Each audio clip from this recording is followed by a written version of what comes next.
Handa raw mag-inhibit si Senador Erwin Tulfo kapag natuloy na ang mapagdinig ng Senate Blue Ribbon Committee na kanyang pinamumunuan. Tugon niya ni Tulfo matapos hingiin itong kondisyon sa pagdalo sa pagdinig ng 18 nagpakilalang dating bodyguard ni dating Congressman Zaldico. Nagkaroon ng consultative meeting ang komite kanina pero hindi dumalo roon ang 18 dating bodyguard. Saksi si Ian Cruz. Nagsisimula na ang consultative meeting ng Blue Ribbon Committee ng Gatchalian Block kaugnay ng flood control scandal nang dumating sa Senado ang nagpakilalang 18 dating bodyguard ni dating Congressman Zaldico. Kasama nila ang kanilang abogado na si Attorney Levy Baligod. Ito, ang impetasyon nila, hindi naman nila sinabing mag-QR code kami. Tingnan nyo. Pasado alas 10 ng umaga, nagpunta si Senador Robin Padilla sa session hall para hanapin ang mga dating bodyguard ni Ko. 10:08 ng umaga, nakita sila ni Padilla sa lobby na problemado pa rin sa QR code ng mga bisita. Bisita ko sila eh. Dapat yung bisita ng senador, hindi hinaharang. Pupunta sila. Pero bakit sa office mo, sir? May press con muna. Ako ang pumili. Ako ang nag-request. Okay, sir. Sir, punta kayo sa hearing? Punta kayo sa hearing? Pero hindi pa rin sila makaakyat dahil sa mga di-planchadong QR code ng visitors form. 10:43 ng umaga o makaraan ng isang oras ay nakaakyat na sina Baligod. Pero imbes sa session hall, dumiretso sila sa tanggapan ni Padilla para sa isang press con. Kasabay niya na isinasagawa na noon ang consultative meeting. Nakakadismaya na hindi po umattend yung 18 bodyguards, yung kanilang abogado na si Attorney Baligod at si Ginoong Mike Defensor dito sa ating patawag. Ito po ay opisyal na patawag. Wala man ang 18, tinalakay naman ang kanilang joint affidavit. Pinuna ni NBI Director Melvin Matibag ang anyay kahinaan at pabago-bagong testimonya ng mga ito. Ang core allegation, nakas ang laman ng maleta, ay madalas hearsay lamang. Hindi napatunayan ang mga alegasyon base sa ebidensyang iniharap. Walang sapat na personal knowledge, puro hearsay, walang corroboration at coordinated ang narrative. Si Senador Tito Soto, nakikisimpatya raw sa 18 dahil parang nagagamit daw sila sa naratibong gustong ipalabas ng gumawa ng joint affidavit. Nasingit ako somewhere along this makapal na affidavit na to. And then, nung magbigay ng sinumpaang salaysay, yung mga nabanggit nun, lalo na yung 5, hindi ako binanggit. Pero pagdating nung pseudo hearing, ay pilit itinatanong nung dalawang senador tungkol sa akin tsaka kay Senator Lacson. So, I actually sympathize with the 18 ex-bodyguards because parang nagagamit talaga sila. Nakakaawa eh. Dahil later on, baka sila sasalunan lahat ng kabulastugan ng ginawa nung nag-prepare ng joint affidavit. Dahil ilang beses nang nililinaw ng Armed Forces of the Philippines at ng Philippine Marines na hindi nila naging miyembro ang ilan sa 18. Mungkahin ni Senador Raffy Tulfo.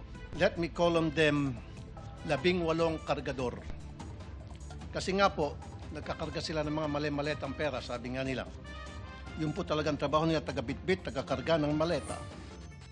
Consultative Committee meeting pa lang ang isinasagawa ng komite. Ayon kay Senador Kiko Pangilinan, hindi pa raw kasi nahalal ang ibang miyembro ng komite. The chairperson, as legislative practice will reveal, has from time to time been allowed by practice to hold consultative meetings, even if there is no quorum, even if the committee has not been fully constituted. Nauna nang humarap ang 18 sa pagpapatawag ng Blue Ribbon Committee ng Cayetano Block noong Huwebes. Pero ayaw itong kilalanin ng Blue Ribbon Committee nang tinaguriang new majority, kabilang ang chairperson nitong si Senator Erwin Tulfo. It was irregular, a house show, as you may want to call it, a make-believe investigation masquerading as an official Senate proceeding. Kasabay niya na imunin niyang pinabulaanan ang alegasyong dinalhan siya ng pera. Ito po ay walang basihan, walang katotohanan, ni walang naipresentang dokumento, resibo, o anumang konkretong patunay, kundi puro salita lamang. Hindi tayo narito upang magbigay ng hatol batay lamang po sa mga haka-haka. Narito tayo upang alamin ang katotohanan. Panatanghali, tinapos na rin ang consultative meeting para raw makatutok ang mga senador sa lindol sa Mindanao. Depensa ni Senador Padilla sa mga nagsasabing peke ang pagdinig ng kanilang paksyon noong Huwebes. Demokrasya itong bansa na ito. Kung ano sabihin nila, side nila yon. Ganun din naman yung sinasabi ng aming Senate President na ang nire-recognize na ay yung aming hearing. Ang abogado ng 18 dating bodyguard ni Ko, sinabing handa silang humarap kahit sa pagdinig ng Gatchalian Block. Pero tutulaan niya siya kung pangungunahan nito ni Senador Erwin Tulfo na inakusahan ng 18 na tumanggap ng mali-maletang pera. Sino ho ba ang nagsabi na natatakot ang 18 soldiers? Wala naman siguro. Siguro si Erwin Tulfo lang. Ang ayaw ko lang yung mag-preside si Erwin Tulfo as chair.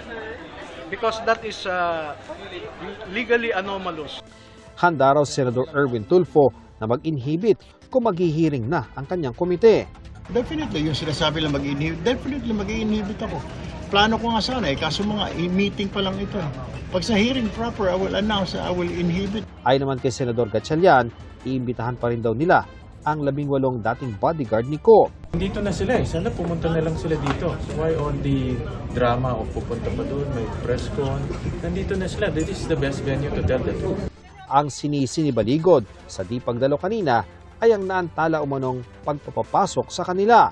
Meeting, consultative meeting. Sayang yung opportunity. Na-delay kami sa entrance din kasi. Halos sabay natapos ang press con ng 18 at ang consultative meeting ng Blue Ribbon Committee na nag-imbita sa kanila. Sa press conference, tinanong si Baligod tungkol kina Senador Mark Villar na nahatiran umano ng mali-maletang pera sa Las Piñas pero di nabanggit noong Huwebes. Nakita nila, sir, na tinanggap mismo ni Senator Mark? Wala po silang sinabi na ganon. Basta pinadala nila sa address na yon. At pagdating po ng masusing pagtatanong ng panel of investigators ng ombudsman, ay dyan po nila maging official na sabihin kung nakita nila o hindi. Nasa affidavit din ang paghahatid umano ng pera kay Senador Loren Legarda. Pero paglilinaw kanina, kay Senadora Loren, hindi. Wala sila nakita. Hindi nila nakita na nakapasok sa gate. Kasi yun yung what they clearly recalled was that pagbaba ni Saldico, nagbukas ang gate, pumasok siya, sinara din yung gate daw. So pati si Mark Tiksay na usually sumasama sa kanya, naiwan sa labas. Pagkatapos ng press con, dumiretso sina Padilla at Baligod sa tanggapan ni Senador Tito Soto. Matapos ang halos isang oras, ay lumabas si Padilla at sinabing si Baligod na ang kausap ni Soto. Nang lumabas si Baligod, sinabi niyang kaibigan niya si Soto. Anya, ipinaliwanag din niya kay Soto na na-delay sila sa gate ng Senado. Kung ipapatawag daw muli sa pagdinig, ay dadaluan niya ang mga kliyente. May 14 pa raw na dating tauhan din ni Ko ang pwedeng tumistigo. Attorney, malaki ba pasabog nila talaga? Tingin mo? Ayoko munang mag-speculate. Hindi ko alam kung ano yung malaking pasabog o hindi. Basta we will just fulfill our civic duty. But national leaders, nationally elected. Oo. Aabot ang Malacanang, sir? Ang kwan? Papangalanan? Pardon me, no? Ayoko munang mag-speculate. Nais din daw makausap ni Baligod si Tulfo. Ako, si Ian Cruz, ang inyong saksi.